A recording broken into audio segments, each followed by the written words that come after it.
čia reikia greitai ir griežtai padaryti, nes laiko nėra ir pakankamai drastiškai reikia padaryti. Problemą aš matau kitoj vietoj. O ką vietoj jų pastatyti? Nuimti vadovus ar vadovą galima greitai. Surasti priedo, taigi pagal įstatymus nebūtinai jisai turi būti nusikaltęs. Kažkuo tai.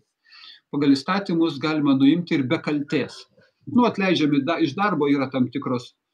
O kur surasti staiga žmonės visiems pakeisti? Va čia yra problema. Ir pakeitus nežinia į ką, tai ką bus tada geriau? Ir šitam kontekste žiūrint, labai seniai sakė ten tą šūkį tokį, kad viską nulemia kadrai. Yra tinkami žmonės, yra žmonės, pasakysiu, iš idėjos padorus. Tai jie ir kalnus nuvers.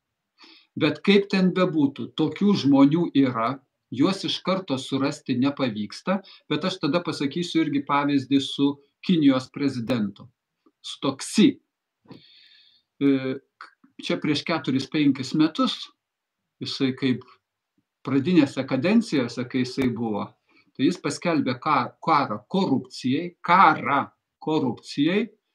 ir ar 1 300 000, ar 1 700 000 vadovaujančių Kinijos pareigūnų pasodino.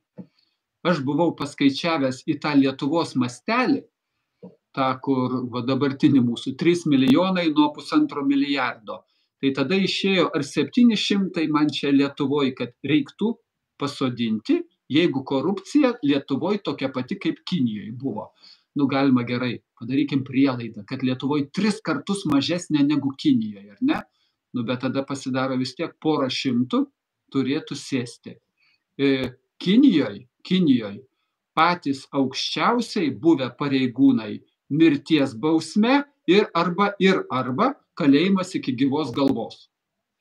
Tie žemesnio lygio pareigūnai, kurie buvo už korupciją ir kyšius pagauti, iš to virš 1 milijono, tvarkoj, lengviausia, jeigu buvo, tai tik tai darbą prarado, bet į kalėjimus nepasodino. Bet aš grįžtu prie Lietuvos.